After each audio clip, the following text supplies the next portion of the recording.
네, 반갑습니다. 너아라TV를 시청하고 계시는 애국 국민 여러분, 또 나라와 민족을 위해 깨어 기도하고 계시는 애국 성도 여러분, 지금부터 65번째 전광훈 목사님의 옥중서신을 전해드리도록 하겠습니다. 존경하는 국민 여러분, 오늘은 참으로 오랜만에 우리의 눈을 활짝 밝혀주는 칼럼이 하나 나왔습니다. 조선일보 2020년 4월 13일에 보도된 강천석 논설 고문의 칼럼을 소개하겠습니다. 잘 들어보시고 모든 국민들이 함께 같이 읽도록 해 주십시오. 강천석 칼럼. 4월 15일 선택이 우리 자손과 손자들 운명을 결정한다. 집권 3년 만에 나라 족보 바꿔버린 정권 이대로 두면 후손들에게 포퓰리즘이라는 전염병, 유전병, 풍토병 물려줄 건가? 잘 되는 나라는 나와 너로 갈려 피 터지게 싸우다가도 그들이 등장하면 언제 그랬냐는 듯 우리로 하나가 된다. 그들에는 위협적 강대국의 출현, 전쟁, 역병의 유행, 경제 재난, 천재지변 등 여러 가지가 있다. 안 되는 나라는 위기가 닥치면 더 거칠어진다. 지도자의 정치 스타일이 이런 차이를 크게 벌린다. 문재인 대통령이 취임하고 국경일, 기념일, 추념일, 심지어 사관학교 졸업식마저 논란 없이 지나간 경우가 드물었다. 연설마다 어김없이 분쟁의 씨앗을 뿌렸기 때문이다. 대통령의 말은 통째 거짓이 아니라 약간의 진실을 섞어 놓아 더 위험하고 역사의 현장을 모르는 젊은 세대들은 현혹되기 십상이었다. 제주 4.3 사건 72주년 추념식 연설이 그렇다. 대통령은 누구보다 먼저 통일정부 수립이라는 간절한 꿈을 꾸었다는 이유로 제주는 처참한 죽음과 마주했다고 했다. 국군이 어느 날 갑자기 미쳐 날뛰며 주민들을 향해 총을 쏘기 시작했다는 말로 들린다. 젊은이들이 상당수는 전교조 선생의 역사 수업이 옳았구나 했을 것이다. 제주 출신으로 4.3을 직접 겪고 그걸 소재로 많은 소설을 쓰고 여러 문학상을 받은 작가 현기련 씨의 증언에 따른 4.3의 앞부분과 뒷부분은 이렇다. 50총선을 앞둔 1948년 4월 3일 새벽 2시 한라산 여러 오름에서 봉화가 올랐고 그걸 신호로 무장한 남로당 인민유격대가 12곳 경찰지서를 습격해 경찰관, 선거관리 관계자, 우익 인사와 그 가족을 살해하거나 테러했다.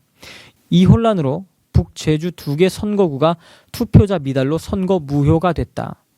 국군과 경찰 토벌대의 반란 진압 과정에서 많은 주민이 억울한 죽임을 당했고 이 사건으로 노출된 군내 남로당 가담자를 색출하면서도 일부 무리가 있었다.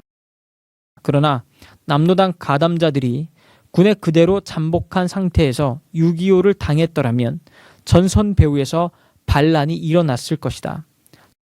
전교조 교사들은 4.3의 앞부분에는 입을 다물고 뒷부분 일부만 강조하여 학생들을 쇠뇌했다. 역사 다시 쓰기는 나라 족보를 바꾸는 민감한 일이다. 오래 제사를 모셔온 할아버지를 두고 느닷없이 낯선 사진을 들이밀며 이분이 진짜 할아버지라고 하는 것이니 말이다. 이 정권은 임시정부 요인 가운데서도 남북 분단 이후 김일성 편에 섰던 여러 인물의 정치적 명예를 회복시켜 주었다. 대한민국 정부 수립을 위해 실시된 1948년 50총선거에 반대했던 인물들에게도 역사의 상석을 제공했다.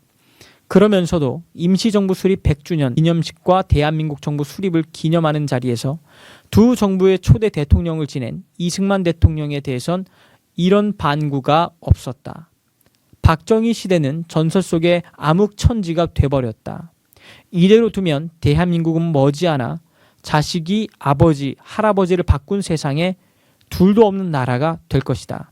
말 이전에 생각이 있고 말 이후엔 행동이 따른다. 대통령의 여러 발언을 통해 대한민국 건국에 대한 정치인 문재인 개인의 생각은 짐작이 되고 남는다. 만일 대통령이 1948년에 성년의 나이였다면 누구보다 먼저 통일정부 수립이라는 간절한 꿈을 꾸면서 50선거에 반대하고 남북 합작 통일정부 수립 운동에 뛰어들었을 가능성이 크다. 1948년 동북아는 소련이 북한을 점령하고 마오쩌둥은 중국 대륙을 석권하고 현해탄 건너 일본에서조차 적색 깃발이 기세 좋게 드날리던 시대였다. 그 상황에 소련과 김일성의 신용을 따라 좌우 합작이 성사됐더라도 그 정부는 며칠 안가 붉은 바다 밑으로 침몰했을 것이다. 그랬더라면 대한민국도 없고 대한민국 대통령 자리도 없고 오늘의 문재인 대통령도 없었다. 투표날이 며칠 앞이다. 코로나 먼지는 모든 것을 덮고 하늘에선 돈뭉치가 쏟아지고 있다. 그 덕에 햇볕 뜨는 날에는 우산을 팔고 비 오는 날에는 양산을 팔던 정권의 갖가지 어리석은 정책 실패도 꼭꼭 숨었다. 국민 세금을 정권 돈이냐 쏟아붓는 포퓰리즘은 단순한 전염병이 아니라 국민을 부패시키며 대대로 이어지는 유전병이자 한 번 둥지를 틀면 그 땅에 뿌리를 깊이 내려 나라를 망치는 풍토병이다. 투표소 앞에서 해로운 정권과 유쾌하지 않는 야당 사이의 선택이라고 고민하는 유권자라면 이 점을 깊이 생각해야 한다. 이제 지식인들과 언론의 원로들이 일어난 것 같습니다. 저는 사실 조선일보가 박근혜 대통령의 탄핵에 앞장서는 것을 보고 조선일보를 좋아하지 않았습니다. 탄핵하지 않고도 얼마든지 박 대통령과 청와대를 바꿀 수 있을 텐데 저렇게까지 해야 하는지에 대해 실망했고 그 후로 조선, 중앙, 동아일보에 대해서 시대적 사명을 다했구나라고 생각했습니다. 그러나 이제 그들이 본질을 깨닫고 돌아오는 것 같습니다. 모든 국민들이 강천석 논설위원과 같이 일어나야 할 것입니다. 전광훈 목사 드림.